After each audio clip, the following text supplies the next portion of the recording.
vaxt istifadə edirik ki, onu for-la əvəz eləmək çətindir, ya da mümkün deyil. Məsəl üçün, burada hal-hazırda bizdə sayğac var, düzdürmü? Və məsələ ondadır ki, sayğac səpələnib kodun içərisində. Yəni, burada biz onu while-ın çölündə yaradırıq, while-ın içərisində arttırırıq, while-ın mötərizəsində yoxlayırıq, burada istifadə edirik və s. və daxil, deyil mi? Yəni, 10 dənə fərqli yerdir. Əsas məsələ ondan ibarətdir ki, mən hal-hazırda burada konsol logda yazsam ki, i neçədir, mənə nə deyəcək? Deyəcək ki, i 10'dur. Çünki yəni 9'a qədər zaten istifadə elədi, sonra arttırdı. Prosta arttırdıqdan sonra o yoxlanışdan keçmədi. Amma məsələ ondadır ki, biz burada i-ni nəinki sorğulaya bilərik ki, neçədir. Eyni zamanda biz onu dəyişdirə də bilərik.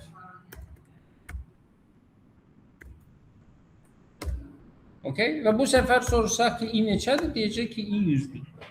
Yəni, əslində nəzəri olaraq, buradakı while işləyə biz axı bilmirik bunun içərisində nə dərəcədə ağır əməliyyatlar gedir və bu nə qədər bunu fırladır.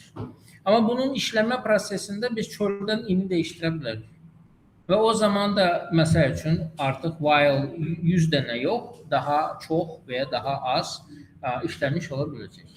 Tamam? Ona görə sırf bu i-yə müdaxilə mümkün olduğuna görə biz bundan istifadə etməməyə çalışırıq. Bu while-dan istifadə edirik, ancaq o vaxtı ki, məsələn, tutalım ki, burada başqa hər hansı bir hadisə baş vermədiyi təqdirdə bu işləməyə davam eləsin, onu for eləyə bilmir. Onun üçün while-dan istifadə olunur. Yerdə qalan şeylərdə biz for-dan istifadə edirik.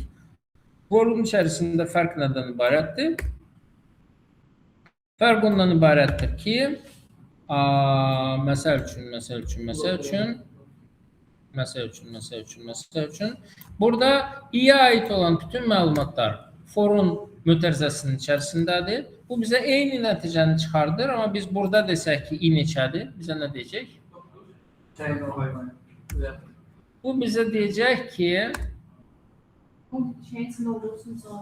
i is not defined. Yəni ki, ona heç nə demirdik. O lokaldır. O bunun içərisində olduğuna görə ancaq bunun içərisində istifadə olunur. Çöldən biz onu nə görə bilirik, nə də dəyişdirə bilirik. Onun üçün bu tam təhlükəsizdir və yəni ki 10 dəfə demişiksə, məhz 10 dəfə bunu fırladacaq.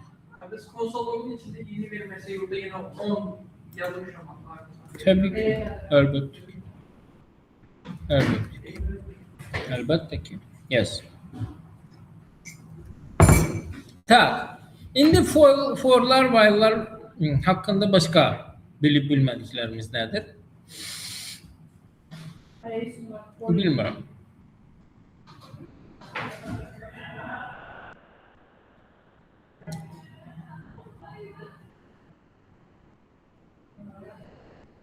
Aha. Bizim var burada bir iki dənə söz. Belə pis söyüş sözlərdən. Onlardan biri break'tir. Break nədir? Break bizim loopu, dövrü dayandırmaq üçün istifadə olunur. Yəni break görülən kimi oradan çıxır. Məsəl üçün burada desək ki, tutalım ki, əgər bizim imiz 5'ə bərabərdirsə, o zaman forumuz dayanır. Onda nə baş verəcək? 5 dəfə çıxardacaq if show. Aydındır mı? Yəni 5'də çıxdı bu, işləmədi. Nə üçün lazımdır? Bilmirəm, bəlkə də arada bir lazım ola bilər. Bunu biraz başqa cürünə deyirlər. Məsələn, qızlar orada özünü buraxır. Bunu breaksiz də yazmaq mümkündür əlbəttə ki. Bunu bu şəkildə yazmaq olar ki, əgər i 5'dən kiçikdirsə, o zaman bunu elə. Tamam? Beləliklə eyni şey olacaq. Amma məsələ ondadır ki, baxmayaraq ki, bu yazılıb, yəni nəticə eynidir. Bu ona qədər davam edəcək fırlanmağı. Başa düşürsünüz? Sadəcə 5-dən yuxarılar şərtə cavab vermədiyinə görə bunları yazmayacaq. Amma bu onu 10 dəfə fırladacaq. Tamam? Breaklə olan variant biraz daha qənaətbəxşdir o cəhətdən ki, o 5 dəfə fırladıqdan sonra vəbşə ümumiyyətlə fordan çölə çıxır. Tamam? Yes. Bu funksiyadakı zat kimi işləyir. Neydi onun adı? Return kimi işləyir. Return funksiyanın içərisində yazdığımız zaman o necə funksiyadan ümumiyyətlə çıxır və funksiyanın icrasını dayandırırsa, eyni qaydada break bizim hər hansı bir loop'un fəaliyyətini dayandırır. Nə deyirəm? Mən break yazanda i-nin qiymətinə 4-də qalır, ondan sonra artır, amma breaksiz yazanda artır. Artır, bəli, elədir ki var. Bir də bizə var bir dənə də şey, alternativ şey. Break'dən başqa. Break'dən başqa bizdə var bir dənə də continue. Böyle bir şey. Bu neyir?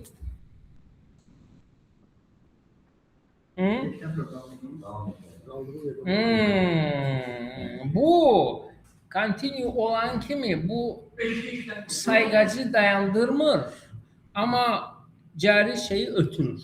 Yani ki bundan sonraki işleri 5 üçün eləmir. Ondan sonra devam edir. Böylelikle nəticəyə baxsaq görəcək ki burada 0 tayarlar 4, 5 yoktu. Ondan sonra 6, 7, 8, 9.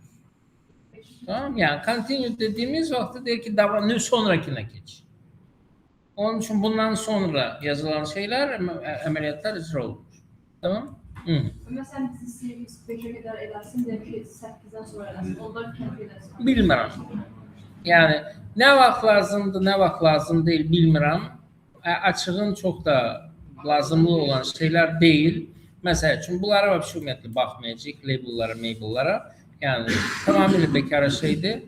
Onsuz da gül kimi işlemek mümkündür. Onun için ama okuyun, yani en azından haberiniz olsun dünyada ne var. Hərçənd ben faydasız şeylerle şeyləmək istemiyorum. Tak. İlk nəşənin qısaltması. Ne? Qısaltması. Tak. Növbəti mövzu switch'ti. Switch bilirsiniz nədir? Switch.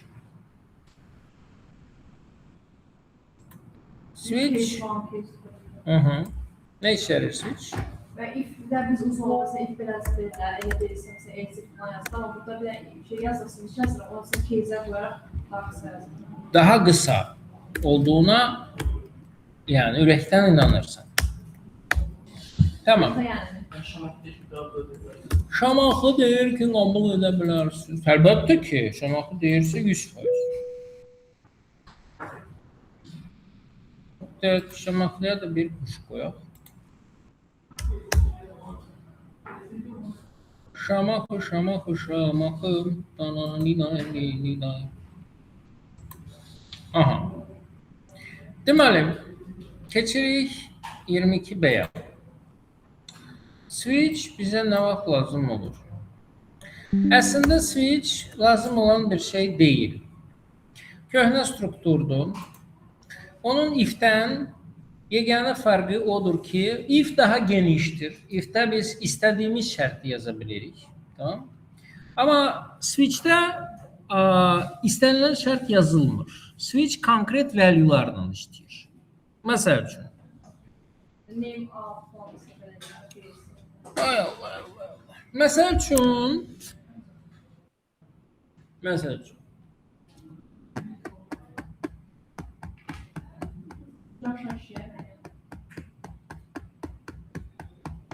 Mesela üçün mən istəyirəm ki biz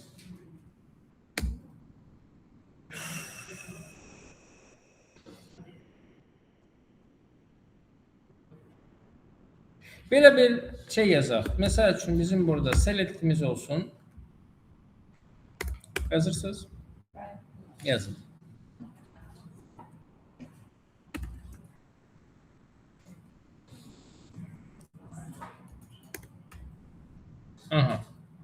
Select'in içərisinə mənim üçün zəhmət olmasa, birdən məsələn 7-yə kimi rəqəmlər əlavə edirəm.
Hazırdır ki,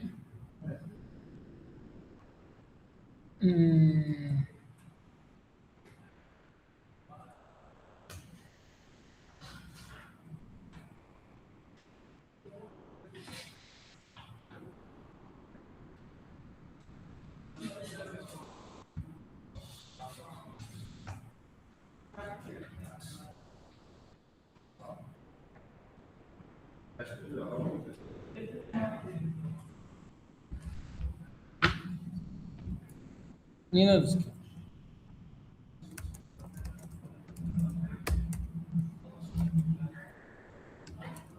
Bunu yazdınız.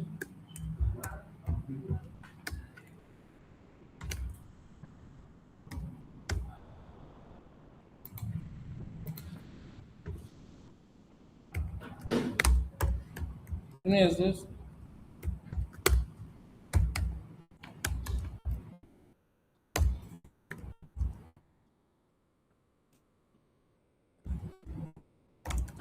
Bunu yazdınız. Şu.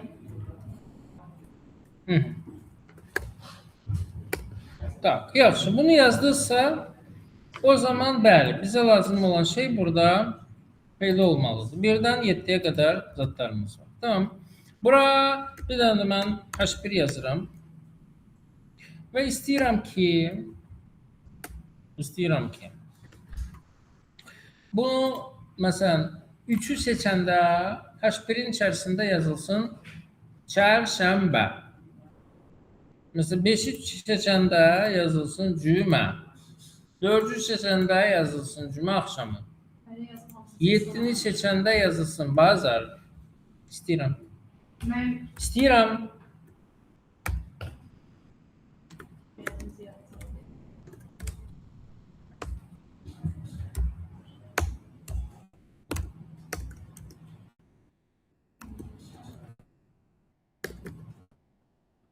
Neyse sağdan yetsin sağdan sonra.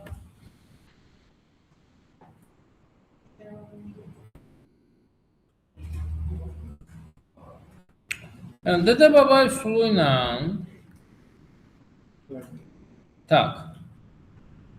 belə bir şey vardı. Bizdə select'i dəyişdirdiyimiz vaxt rəqəmi istəyirik ki, nəsə bir şey izad eləsin. Onun üçün bu on-change eventidir. Onu istəyirəm ki, yəni madem ki biz advanced JavaScript-də başlamışıq, biraz daha advanced formada bunu eləyək. Onun üçün belə yazıram. Yazıram ki n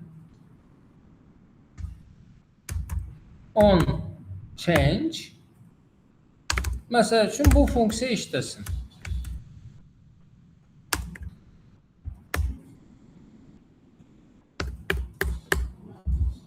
Ya da ki funksiyanın adını da yazır bilərik. Məsələn, funksiyanın adı olsun, məsələn, show Bunu buraya yazırıq.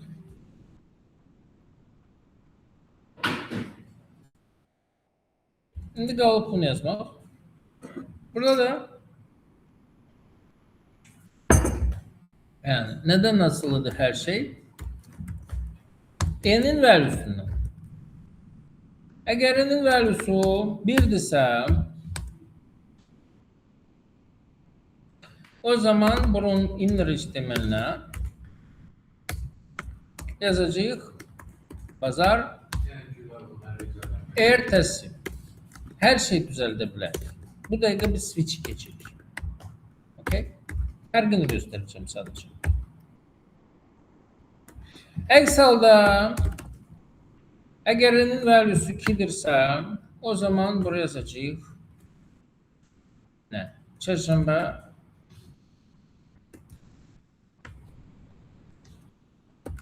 akşamı.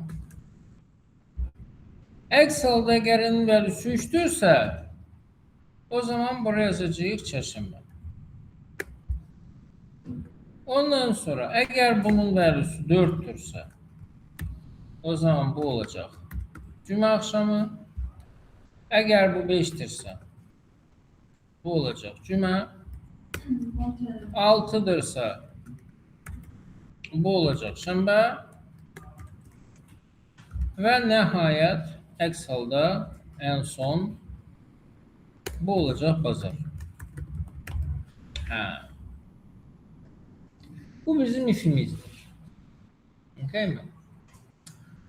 Ha, indi burada belə baxdığımız vaxtı ən çox təkrarlanan şey buradakı else if variantıdır. Bir də n value məsələsi.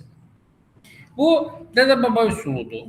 Belə lap primitiv, tamam? Ama işleyen bir varianttır. Yani ki burada bunları seçtiğimiz vakti gül kimi bu bizim için onları gösterir. Düzdür. Düzdür. Tamam. Şimdi switch ne işe yarayır? Switch məhz onun için yarayır ki biz bunun əvəzinə güya bunu yani Şamaxı deyib ki qısaldacaq. Daha qısa formada yazacaq. Baxaq görək yazacaq. Switch'in sintaksisi belədir ki bura yazırıq. Switch. Ondan sonra bizdə değişən nədir? Bizdə değişən hər zaman n'in valuesudur. Okay mi? N'in valuesu müxtəlif value'lar götürür. Onun için bura yazırıq n'in valuesu. Burada ise onun hansı value'ları kabul edildiğini yazmalıyıq. Tamam mı? N'in valuesu bize string olarak rəqəmləri verir. Düzdürmü? Onun için ben bunları string kimi yazacağım. Ya da ki bura plus koyup bunu number kimi yaza bilərik. Dırnaqsız. Tamam mı? Ve bizim case'lerimiz var. Case'lerimiz var. Case nedir? Case hansı halları, hansı qiymətləri bu ola bilər? 1 ola bilər, 2 ola bilər, 3 ola bilər, 4 ola bilər, 5 ola bilər, 6 ola bilər. Bir də bütün yerdə qalan hallar üçün bizdə var bir dənə də default. Okay mi? Amma əgər məsəl üçün də bizim n value'muz 1 deyilsə, 2 deyilsə, 3'dürsə və 3'də biz onu tutturmuşuqsa, o zaman yerdə qalanları biz əgər yoxlamaq istəmirsək, o zaman belə bir şey yazırıq. Yazırıq ki, əgər 1'dirsə, o zaman tekstin işlemini bazar ötəsi eləmişik. İndi əgər 1 tutturduysa düzgün cevabı, o zaman buradan çıxaq. Break neyin yerdir? Break. Ay sağ ol ve salam şu tamam. Beləliklə bunun yazılış qaydası bundan ibarətdir ki, yani 1'dirsə bu olsun break, 2'dirsə bu olsun break, 3'dürsə çərşənbə olsun break və s. Yani ki bu bizim switch'imizdir. İndi əgər kimsə həqiqətən də iddia eləyirsə ki bu daha qısa bir üsuldur, yani ki mən təəssüf edirəm. Hə, biz sadəcə və sadəcə 85 dəfə n value bərabərdir yazmırıq burada. Amma yəni ki, sətirlərin sayı olaraq, yəni deməzdim ki, bu daha qısadır və ya daha, break zaten bizim şeylərimizi uzadır, macaramızı, kodumuzu. Onun üçün də yəni ki, budur. Dediyim kimi, yəni if-dən daha optimal olduğunu heç sanmıram. Hərçənd, yəni ki, bunu daha da optimal eləmək olar, əgər biz if əvəzinə bayaq təklif elədiyiniz kimi başqa üsullardan istifadə eləsək. Bu da sizin switch-inizdir. Niyə bunu göstərdim mən sizə? Çünki bəzən nə vaxt ki bizdə müəyyən aralıqlar yox, nə bilim, nə konkret qiymətlərdən ibarət olan şeylərimiz varsa, o zaman bəzi insanlar yəni switch case strukturundan istifadə edirlər. Yəni görə bilərsiniz, yəni qabağımıza çıxır. Tamam mı? Hərçənd yəni ki, daha optimal olduğunu qəti şəkildə sanmıram. Yaxşı. Başqa hansı təkliflər var idi? Təklif var idi ki, biz bunu ternary ilə yazaq. Çünki bizim burada gördüyümüz kimi hər bir halda tekstin inner HTML-inə sadəcə və sadəcə fərqli qiymətlər yazılır. Onun üçün biz burada n-value-da yox, amma text inner HTML-də ekonomi edə bilərik. Deyə bilərik ki, əgər n-in value'su 1-dirsə, o zaman bu olsun bazar ertəsi. Əks halda, əgər n-in value'su 2-dirsə, o zaman bu olsun çərşənbə axşamı. Əgər n value'su, nə bilim, başqa bir şeydirsə, o zaman bu olacaq, nə bilim, çərşənbə. Və s. Və nəticədə görürük ki, əslində prinsipcə kifayət qədər gözəl və yığcam bir üsuldur. Düzdür, n-in value'su bərabərdir məsələsini hər sətrində yenə də yazmaq məcburiyyətindəyik. Elə bir məcburiyyətimiz var. Amma məncə bu çox qəşəng, yığcam və olduqca səliqəli bir yazılış tərzidir. Hələlik şey budur. Neydi onun adı? Redaktorun seçimi budur. İşləyirmi? Gül kimi də işləyir.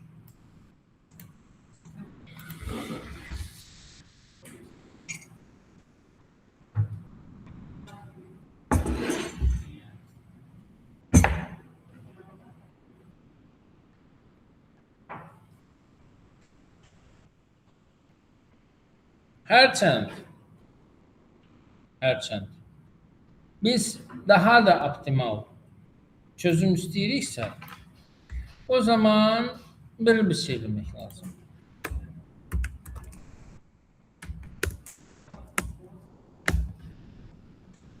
Burada bir dənə array yaradırıq. Hansının ki qiymətləri olacaq həftənin günləri.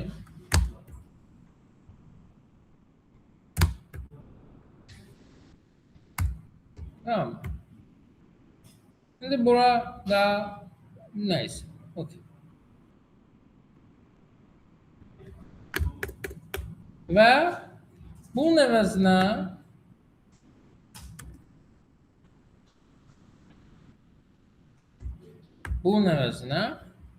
nə yaza bilərik?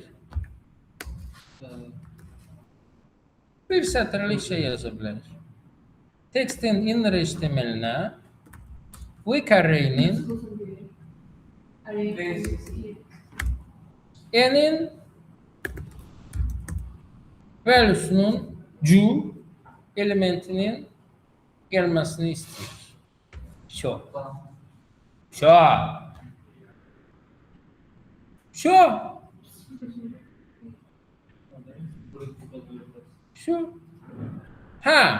Bu indi nə deyir? Bu deyir ki, bu 0-cı elementdir. Amma bizdə rəqəmlər 1-dən başlayır.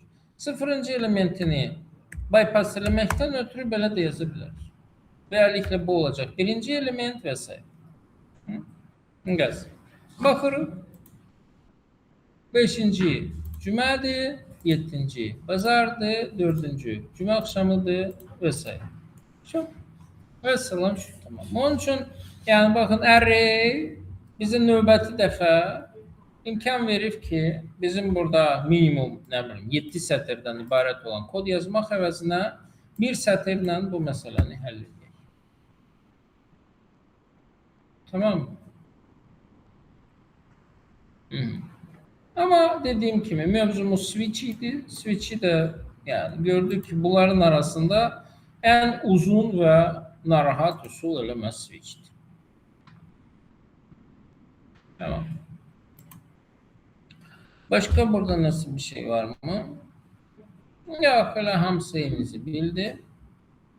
Burada maraqlı şeyler yoktu.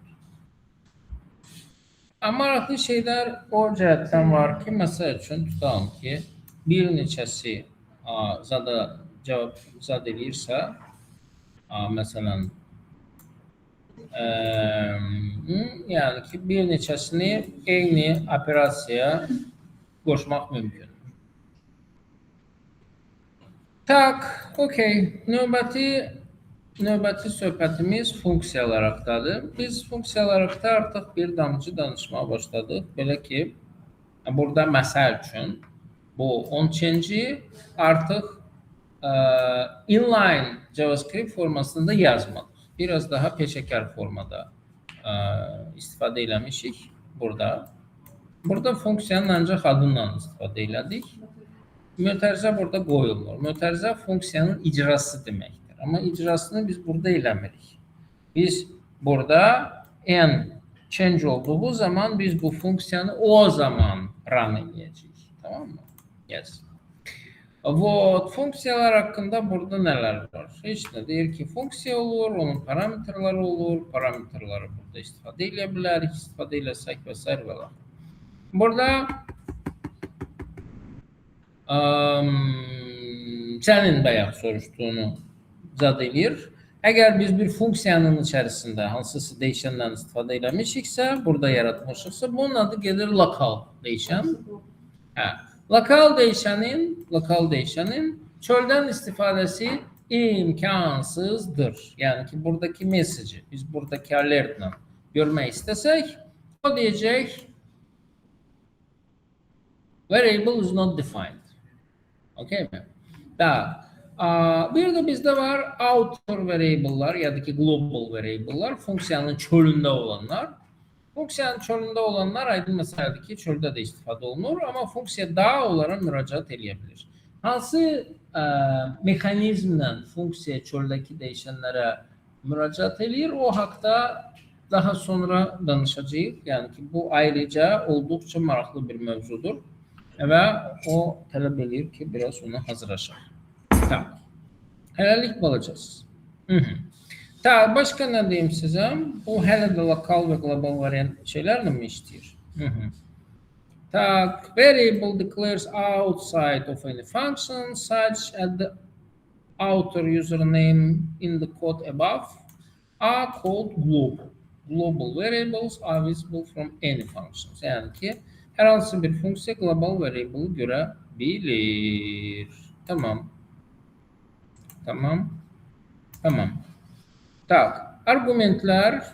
Argumentlərdən istifadə eləmişik dəfələrlə. Bu sizin üçün təzə bir şey deyil. Yaxşı. İlə. JavaScript 22C. Nöqtə işləyim. Əslində o haqda da danışmışdıq, ondan istifadə eləmişdik. Bilirsiniz nə vaxt? Yadınızdadır bir dənə bizim zadımız var idi, case'imiz var idi. Nə vaxt ki, biz 4 bucaqlının sahəsini hesablayırdıq. Və orada da məsəl üçün, əgər 4 bucaqlı kvadrat idisə, onun bir dəfə dəyərini hesablayırdıq. Yəni, o zaman nə edirdik? O zaman default şeydən istifadə edirdik ki, neysə ona, hər hansı bir dəyişənin default qiymətini bir də burada qeyd edirdik ki, başdan götürsün. İndi mən nə istəyirəm? Ben istəyirəm ki, bizim bir dənə funksiyamız olsun. Yəni, bəsit, sadə, primitiv funksiya. Adı olsun, misal üçün, say hi. Burası olsun, name parameter. Tamam. Və əgər bura, mən istəyirəm ki, say hi funksiyasına ad daxil olunursa, o desin, salam filan kəs. Tamam mı? Amma daxil olunmuyorsa desin, salam nə? İstifadəçi. Hə, tutalım ki. Okay mi? Yəni, name daxil olunmadığı təqdirdə desin ki,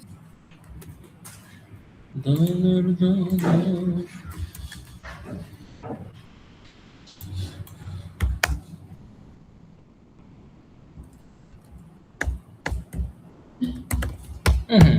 Misal üçün, bura say hi Murad yazdığımız vaxtda o bizə qaytaracaq salam Murad. Məsələn. Amma bir də mən istəyirdim ki, əgər bunun içərisində heç nə yazmasaq, bu bizə hal-hazırda qaytarır salam undefined. Niyə? Çünki heç nə yazmamışıq. İstəmirik ki, undefined yazsın. Onun üçün bura deyə bilər ki, name'imizin default qiyməti olsun, misal üçün qonaq. Default qiymət. O zaman elə belə sayıqayı çağırdığımız vaxtı bu bizə deyəcək ki, salam qonaq. Qonaq yazmasaq, məsəl üçün yazsaq burada İbo bizə deyəcək salam İbo. Bəli. Çox. Bu idi məqsəd. Bu haqda da söhbət edilir. Yaxşı, devam edelim. Dağlar, dağlar, dağlar, dağlar. Bizim dağlar, bizim dağlar.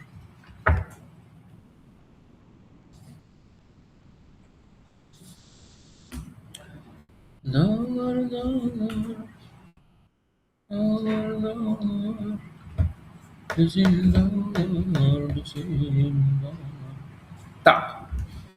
İndi bu return haqqında danışmaq ümumiyyətlə ayrı bir söhbətdir. Hər bir funksiya, любой funksiya nəsə return edir. Biz bunun içərisində return yazsaq da, yazmasaq. Məsəl üçün, bizim burada function olsun, adı olsun test. Boş funksiyadır, içində heç nə yazmamışıq, ümumiyyətlə. Tamam. Ben bu funksiyanı burada çağırsam, bu mənə undefined qaytarır. Yəni, return yazılmadığı təqdirdə hər bir funksiya undefined qaytarır, return edir. Hətta bir şey içində yazsam belə, onu qaytarmaqla bir yerdə return yazılmadığına görə yenə də undefined'i qaytaracaq. Okay mi? Funksiyanın nəsə qaytarması, return eləməsi nə deməkdir? O deməkdir ki, biz funksiyanın icrasını hər hansı bir dəyişənə mənimsədə bilirik. Və bu da çox gözəl bir şeydir. Biz niyə? Bilmirsiniz, bilmirsiniz. Bilmirsiniz, bilmirsiniz. Gəlin belə bir şeyləyik.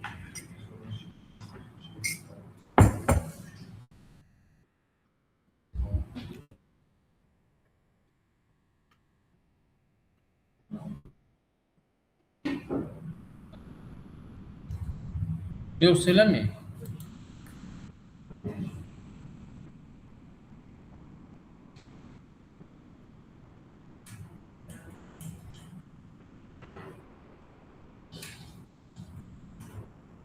Eləməyik, boş verin. Tak, deməli, funksiyaların adlandırılması ilə o qədər burada bir şey var. Yəni, biz həmişə demişdik ki, funksiya hər hansı bir işi icra edən bir şeydir. Yəni, feildir. Ona görə də, əgər funksiya feildirsə, onu elə adlandırmaq yaxşı olar ki, bunun adı da feil olsun. Məsələn, get'dir, calc'dir, create'dir, check'dir, yəni hamısı feillərdir. Məsəl üçün show message, get age, calc sum, create form filan fişməkan, yəni bu gözəl bir şeydir. Və bir dənə şey daha var. Əslində idealda bir funksiya bir dənə işi görməlidir. Bir çox vaxtı biz onu elə yazırıq ki, o milyon dənə işi görür. Yəni ona buradan vərini götürür, buradan onu hesablayır, buradan nə bilim neyir, gedir oraya yazır. Yəni ki, o çox düzgün bir yanaşma tərzi deyil. O universallıqdan bizi uzaqlaşdırır. Tamam? Universal bir şey istəyiriksə o zaman yəni elə eləmək lazımdır ki, necə deyirlər, bu bizim üçün biraz daha uyğun bir zad olsun. Onun üçün bir funksiya bir işi görməlidir. Başqa bir iş üçün başqa bir funksiya lazımdır. Tamam mı? Funksiyaların çoxluğu da heç zaman problem törətmir. Ona görə də istədiyiniz qədər funksiyanı yarada bilərsiniz. Tamam? Yes. Məsəl üçün ola bilsin ki, bunu eləmişdik, yəni ki, olduqca belə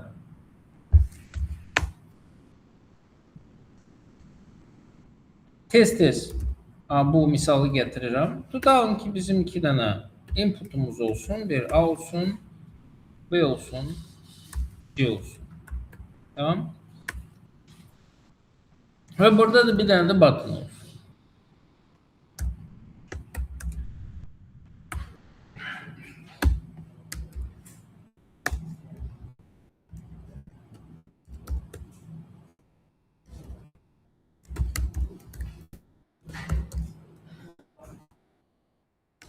Ve burada da H1'imiz olsun.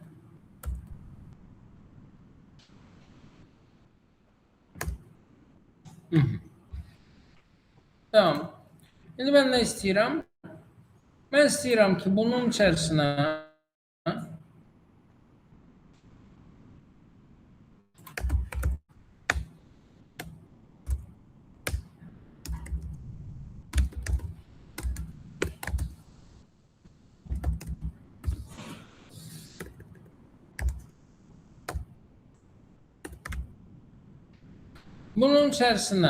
rəqəmlər yazıldığı zaman, sama bastığım zaman bu mənə H1'in içərisində onların cəmini, average bastığım zaman ise onların ədəd ortasını versin. Bəli, elədir ki var.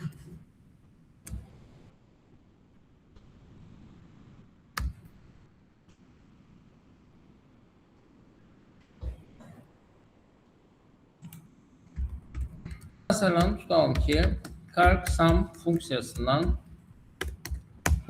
yaradık. Əvvəlcə belə deyək də dədə baba, yəni ki səhv kobud üsuldan istifadə eləməyə çalışacağıq. Hərçənd onun normal bir şeydir də. Nə eləməlidir bizim calc sum? Götürməlidir bunların nə bilim ABC 3 dənə zadı bir onun valuesunu filan feşməkan zıppır. Universal eləmək istəyirəm. Onun üçün zad eləyəcəm. Dokumentin içərisində ümumiyyətlə query selector all-la bütün inputları tutalım ki tapdım. Tamam? Yes. Bu bizə şey verir. Nə verir bu bizə? Array like. Array fason şey verir. Tamam. Mesela üçün tutalım ki belə bir dəyişənin içərisində bu dursun. Ondan sonra mən onların hər biri ilə bir işləyəcəyimə görə burada bir dənə for of-dan istifadə edirəm. Yəni ki for'dan da istifadə eləmək olar. For of keçmişik biz, keçməmişik yəni. Foreign keçmişik. Neyse. For of onun şey versiyası, array versiyasıdır. Hər bir array elementini götürür hər hansı bir dəyişənin içərisinə. Tamam? Yəni bura array'imizi yazırıq, input. Burada məsəl üçün element sözü yerinə düşür. Niyə? Çünki bu inputları tapır. Input hər biri HTML elementi. Tamam. Və mənə hər bir elementin value'su lazımdır. Bəli, value'su lazımdır. O value'larını inəyəcəm. Birincisi number'ı çevirəcəm, ikincisi də nəsə eləməliyəm. Onları Her şeyi yapıp düzenlemelisin. cəmləməliyəm. Məsəl üçün bir dənə dəyişənin içərisində. Tamam, deyirəm ki, S-in təpəsinə mən bunları yıkacağım. Və hamısını burada yığdıqdan sonra axırda nə edirəm? Axırda bizim result'ın inner HTML-nə bunu burada göstərir. Beləncə. Okey mi? Bəs, baxırıq. Buraya yazıram, məsələn, 4, 5, 6. Basıram sama. Mənə 15'i verir. Düz verir, düz verir. Çox. Əla, hamı xoşbəxt. Ha, indi söhbət ondan gedir ki, bizim ikinci bir düyməmiz var. Average düyməmiz. Və bu da calc, misal üçün, average'i bizim üçün hesaplamalıdır. Mən burada nə edəcəm? Eski bir şey olmuyor. Bunu copy-paste eləyirəm. Hə? Və burada sadəcə bölürəm bunu, məsəl üçün, inputların, məsələn, lens, məncə lensin özünə. Her düzeyi taşımak. Hə. Okey mi? Beləliklə, bura məsələn 4, 5, 6 yazsaq, ondan sonra sum 15'dir, average isə 5'dir. Tak, hardasa səhv eləmişəm. Yəni bir dənə də tak, 4, 5, 6 sum 15'dir, average 5'dir. Super, möhtəşəm deyə bilərik. Amma yəni ki, bunun burası nə dərəcədə yaraşıqlıdır? Pis, değil mi? Yes. Orada sana bir tane essay etmesi. Ben 91 de ben götürdüm. Ha? 91 defasın üstü olarak yazmayayım. Ne kadar bir şey. Ha. Onu eləmək üçün funksiyanın harasa nəsə yazması yox, nəsə qaytarması lazım. Tamam mı? Yəni, məsəl üçün bu S var ha. Biz bura əlavə olaraq yazsaydıq ki, bu bizim üçün S'i return eləsin. Tamam mı? Bu. O zaman biz bunu hətta və hətta çöldən hər hansı bir yerdən çağırsaq belə, bunu burada yazır, amma burada çıxarır. Tamam mı? O zaman biz bunun əvəzinə bunu yaza bilərik ki, biz istəyirik ki, bura calc summanı hesaplasın deyirsin, biz onu sadəcə buna böləcəyik. Okey mi? Baxırıq. Yəni ki, bu 12'dir, average isə zırtdır. Niyə? Çünki yox, halaqası yox. Ben kimseyi tanıyorum. Nə? Kimse post. Ha, imps yoxdur. Imps yoxdur. Deyir ki, imps nədir ki? Salam aleyküm. Yəni, yaralı varmamıza dərman oldu. Çox da olmadı əslində. Çox da olmadı. Bu problem nədən ibarətdir? Problemin kökündə yatan odur ki, mən bayaq nə dedim? Dedim ki, bir funksiya bir iş görməlidir. Bizim buradakı funksiya milyon dana işi verir. Həm inputları tapır, həm cəmi hesaplayır, həm onu inner HTML-ə yazır, həm nə bilim filan. Yox da ya, yox. Yəni bu sadəcə cəmini hesaplamalıdır. Çox, başqa heç nə eləməli deyil. Okay? Onun üçün bu cür şeylər üçün, məsələn, tutalım ki, bunun üçün filan feşməkən mən istəyirəm ki, yəni qıraq bir, məsələn, funksiya yaradım. Tamam? Məsəl üçün, mənim bu calc sum funksiyam ancaq və ancaq hər hansı bir array'in elementlərinin cəmini hesablasın. Çox, başqa heç nə istəmirəm. Buna array gəlibsə, istəyirəm ki, bu array'in şeylerini hesaplasın. Yani ki burası array olsun, burası array'in yani her hansı bir x'i olsun. Array'in içindeki elementlerden her biri olsun. Ve burada da mesela tutalım ki bu x'in cəmini hesaplasın ve ondan sonra bize bu şey yazmasını da istemiyorum bura. Bunu sadece ve sadece bize versin. Tamam mı? Şu, yani ki bu da maksimum derecede sadeleşti. Okey? Yani böyle qəşəng babat bir funksiya. Okey? Ne güzel. İyi burada da eyni qaydada average'de hesaplanacaqsa müəyyən bir array'in average hesaplansın. Bunun üçün nə etməlidir bu? Bu da eyni qaydada nəticəni return eləsin. Tamam mı? Çağırsın burada calc-sum'ı. Ama calc-sum bizden array'i tələb elədiyinə görə buradakı array'i bunun içərisinə versin. Neye bölsün onu? Array'in neresine bölsün. Tamam. Şu bizim summanı ve ədəd ortanı hesaplayan funksiyalar maksimum derecede sadədir. İndi bize array'i əldə etmək qalıb sadəcə və sadəcə. Ona göre de ben burada bir tane de funksiya yaradıram. Mesela için create array. Ne? Bu funksiya ne edəcək? Bu funksiya aktaracak bütün elementleri. Ondan sonra buradaki elementlerin bir götürecek inputların içerisinde. Tamam mı? Ve ondan sonra ne inanmalıydı bunu? Her bir elementin value'sunu number'a çevirerek əlavə eləməliydi müəyyən bir array'e. Okey mi? Burada yazıram array push. Okey mi? Elementin value'su. Ve axırda ne edəcək? Axırda array'i return edəcək. Ne deyirsən? Okey mi?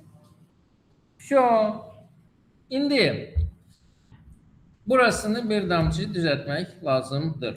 Qabaqlar əgər biz birbaşa bunu çağırırdıqsa, biz əvvəlcədən array create eləməliyik, ondan sonra nəsə çağırmalıyıq. Düzdürmü? Ona görə burada bir balaca vəziyyət değişəcək. Nə formada değişəcək? Yəni ki, burada bir dənə funksiya olacaq. Hansı ki, bunu çağıracaq çağırmağına. Bunu çağıracaq çağırmağına. Ama bu array istəyir. Array'i elde etmək üçün nə etmək lazımdır? Bunu işletmək lazımdır. Onun üçün biz bunun içərisinə bunu salırıq şu. Və salam şu tamam. Burada da eyni qaydada. Burada da eyni qaydada. Bizə əgər average lazımdırsa, biz burada calc average'i çağırırıq. Okay? Ve buna da argument olarak create array şeyleri ki bu işlesin. Array'i bize qaytarsın. Biz onu ötürək calculate array'in içerisine. O da öz növbəsində onu ötürəcək sumun içerisine. Şu. Mesela şu tamam. Okay mi? Baxırıq. Nanay.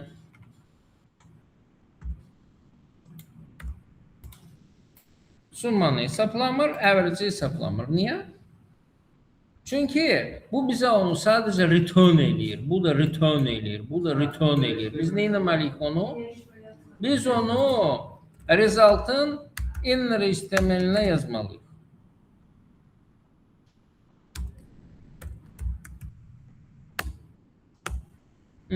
Böyle çıkalım. Şu. Tak, indi baxırıq. Dıngı. Aha. Bu gösterdi, bu gösterdi. Ama bir evvelki yazılışdan deyə bilərsiniz ki, bu uzundur, o biri daha qısaydı. Olabilir. Ama bu çok daha universaldır. Burada istediğiniz kadar input olsun, istediğiniz kadar şey olsun ve əsas məsələsiz nədir? Bu funksiya bir dənə işi görür. Bu funksiya bir dənə işi görür. Bu funksiya bir dənə işi görür. Bu funksiya bir dənə işi görür. Okay? Milyon dənə iş görmür. Inputları tap, onların içindeki verileri çıkart, onları cəmlə, sonra harası yaz. Yok. Hər biri öz işini görür. Yəni onun üçün hansısa qiyməti return eləyən funksiyalar əslində ideal funksiyalardır belə baxanda. Tamam mı? Hı -hı. Amma burada da yəni prinsipcə nəsə return eləməsi tələb olunmur. Bu artıq konkret olaraq şey verir. Neydi onun adı? Bizə lazım olan çıxışı verir. Bu belə işlər. Tamam. Funksiyalar haqqında da danışdıq. Burada başqa heç nə qalmadı. Tasklar, masklar var. Bunları məsəl üçün özünüz eləyə bilərsiniz. Yes. Ta, başqa nə qalır? Ay. Gözəl mövzular qalır. Kakraz, hərçənd vaxtımız azdır. Olsun, bunu bitirəcəyik. Function expression. Məsələn, bayaq ki bu yazılış var idi. Məsəl üçün bu. Biz burada yazdıq n on change bərabərdir show day. Və yəni ki əllərimiz qaşınırdı ki bura misal üçün mütərizə qoyaq. Bəli. O formada yazsaz istəməyəcək. O formada yazsaz istəməyəcək. Niyə biz bura sadəcə adını yazırıq? Məsələ ondadır ki millət. Məsələ ondadır. Biz funksiyaları bu formada yazdığımız vaxt bu yazılış forması function declaration adlanır. Yəni biz funksiyanı declare edirik. Yazırıq ki bizim funksiyamız var, hansının ki adı budur və bunları eləyir. Dəyişənləri də declare elədiyimiz vaxt yazırıq let x bərabərdir nəyə və ya const zırt bərabərdir filan. Tamam mı?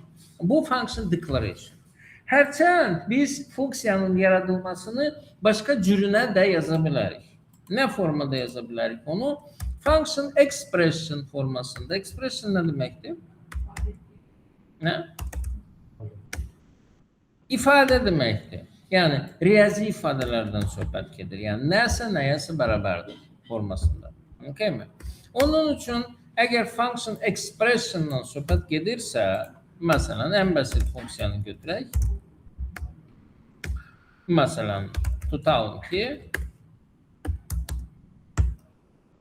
bu bizim return eləsin a plus b-ni. Tamam, ən sadə, ən basit primitiv funksiya. Düzdür mü? Biz bunu bu şəkildə də yaza bilərik. Bu function declaration'dır.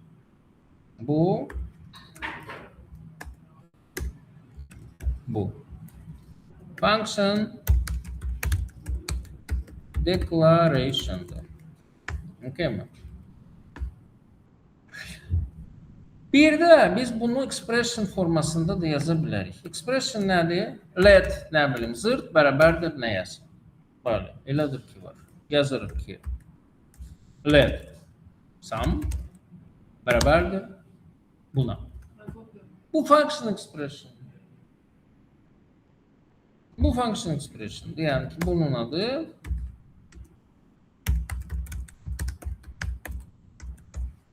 okay mi? Və bundan da biz işləyə bilərik. Bundan biz işləyə bilərik. Necə işləyə bilərik? Məsəl üçün inputumuz olsun.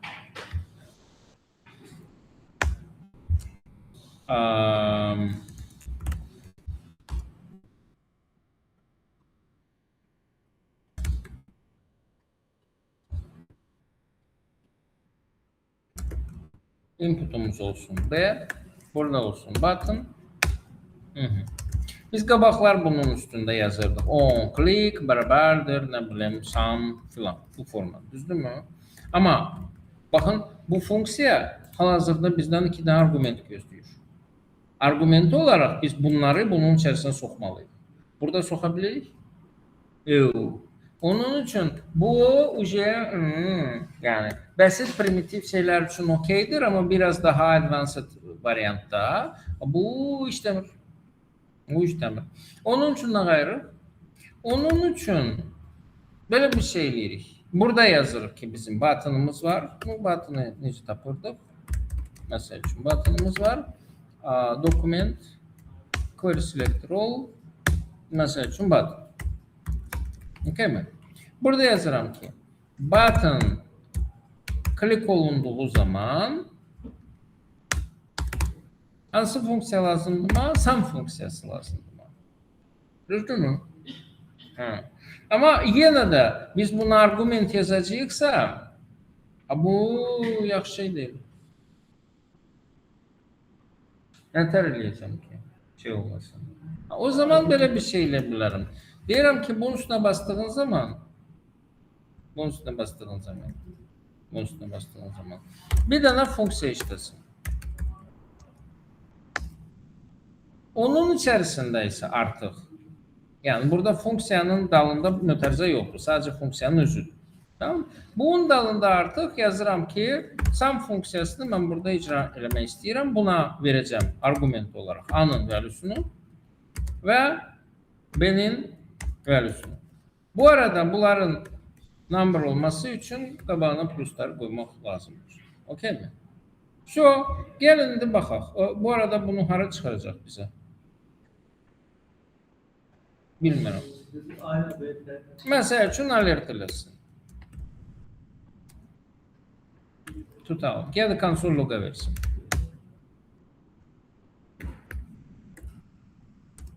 Yəni ki, dokument write eləsin. Yəni fərqi yoxdur mənim üçün. Tak, baxırıq. D.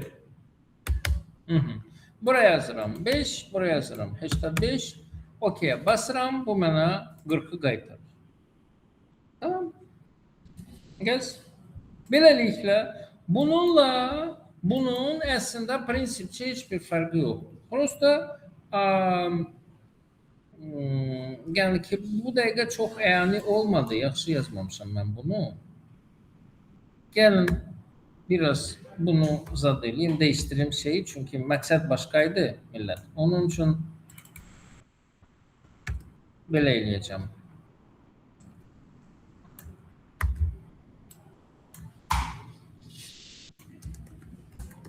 Məqsəd başqaydı. Orada çıkan böyle ayrı olduğu rezillikte. Çok muhteşem bir sualdır. Burada deyir ki, bunların ID'ləri var. Ama biz burada yazmamışıq. Cons, document, get element by ID A, get element by ID B filan seçməkdən. Yazmamışıq ki. Və hardan bildi ki A budur, B budur. Murat'tan başka hiç kim fikir vermedi buna.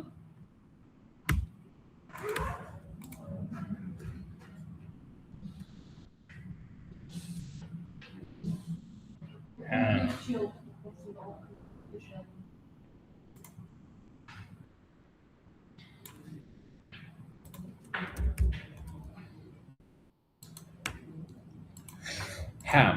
İşləyir. Necəsə onu tapdı. Bəs mən sizə birinci dərsdən dediyim zaman ki bizim ID'miz nədirsə değişənimiz də o olsun. Mən elə bilirsiniz erməni xaçına söyürdüm.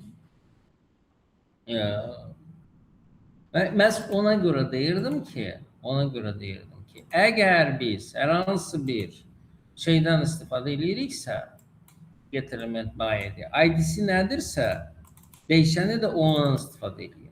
Tamam, bu çox önemli bir şeydir. Ona görə ki, yəni bayaq nə dedik? Əgər değişən funksiyanın içindədirsə, o lokaldır. Bu ancaq buna aid.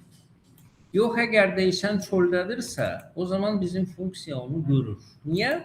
Çünki funksiya baxır, bunun içərisində nəsə varsa, yəni let, nə bilim, nə yazılıbsa, o zaman bu mənimdir. Bu onu normal qaydada qəbul edir. Tamam mı?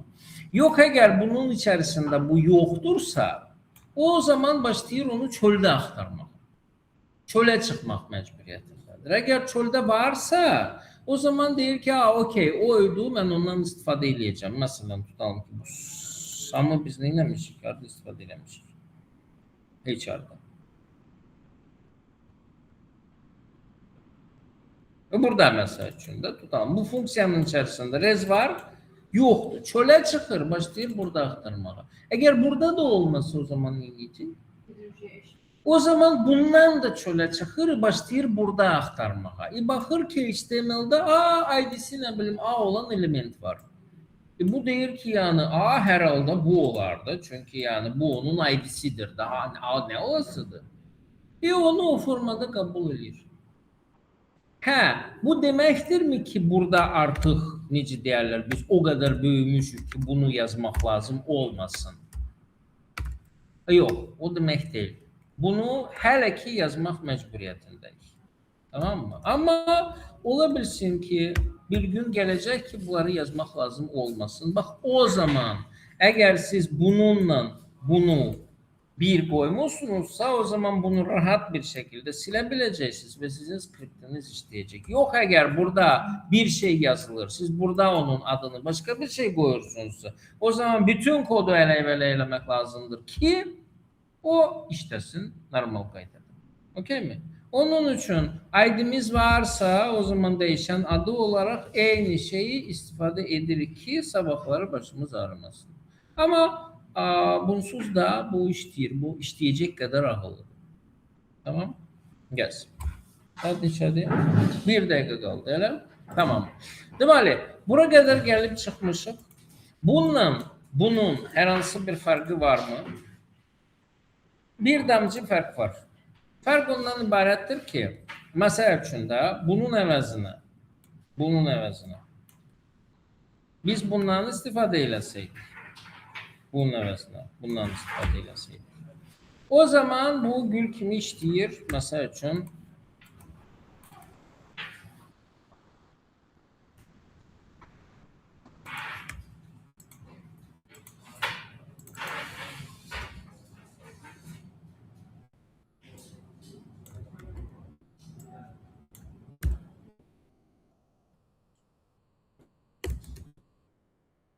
biləlim 5-ci C. Gül kimi işləyir bu formada. Nə vaxt ki, funksiya buradadır, bunu isə biz burada istifadə edirik. Amma biz bunun başına qoysaq, okay? Və belə işlətmək istəsək. Bu deyir ki, cannot access sum before initialization. Bilirsiniz niyə? Çünki hal-hazırda sum. Burada sum bilirdik ki, funksiyadır. Niyə? Bilmirəm, sizə demişəm və ya deməmişəm. Bu çox önəmli bir şeydir. Mən bunu sizə hələ 85 dəfə təkrar edəcəm. Vaxtı gələndə. Bizim JavaScript kodu icra elədiyi zaman onun üzərindən 2 dəfə keçir. Birinci dəfə letləri, constları və functionların adlarını qeyd edir. İkinci dəfə isə onları artıq doldurmağa və icra eləməyə başlayır. Onun üçün burada biz görəndə ki, button okey buydu. On-click aydın məsələdir ki, bərabərdir sum. Sum nədir? Bilir, çünki sum funksiyadır. Ondan uca xəbəri var idi. Amma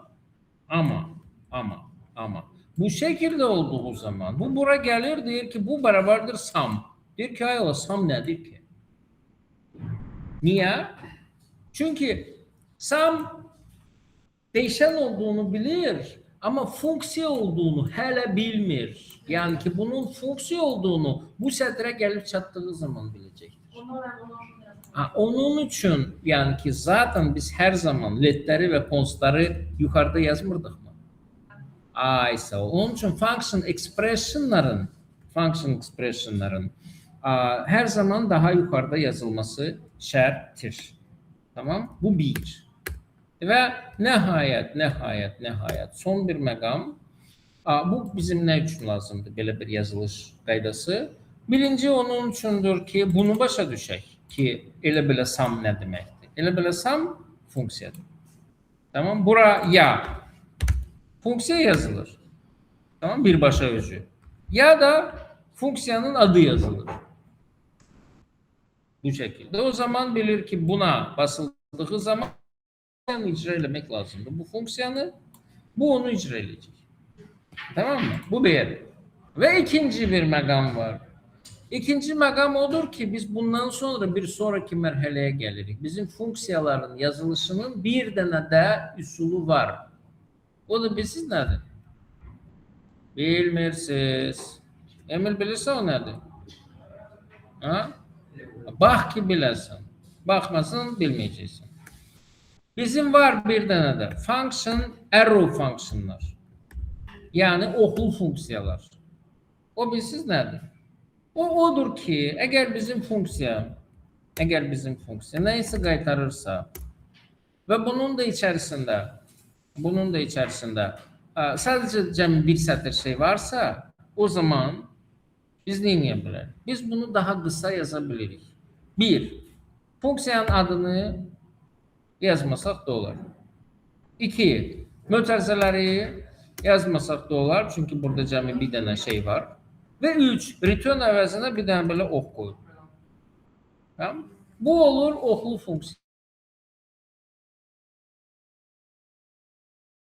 Və bununla işləmək çox daha sadədir. Yəni bunun içərisində nəsə yazdığımız vaxtı mən burada desəm ki, mən sum funksiyasını run eləmək istəyirəm. Bu mənə birbaşa misal üçün nəticəni gül kimi də qaytarır. Aydındırmı? Bu nəyə gətirib çıxardır? Bu bizə nə vaxt lazımdır? Bu bizə belə deyək də, nəyisə qısa yazmaq istəyiriksə lazımdır. O cəhətdən ki, məsələn də burada bunu belə yazmaq əvəzinə, function nə bilim nə, mən bunu belə yaza bilərdim. Bunun əvəzinə, beləncəsinə. Çox. Tamam mı? Düzdür, burada return yoxdur. Amma prinsipcə, yəni mənim return'a da ehtiyacım yoxdur. Zaten undefined qaytaracaqdır filan da məkanda. Bunları misal üçün beləncəsinə neysə səhv yazmışam. Məsəl üçün daha qısa bir formada bunu yaza bilərdim.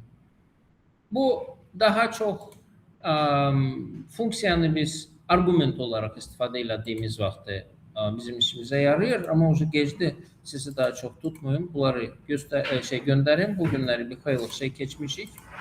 Onları evdə baxarsınız, gedin dincəlin. O gecdir. Sağ olun, gələn görüşlərədək. Salamat qalın.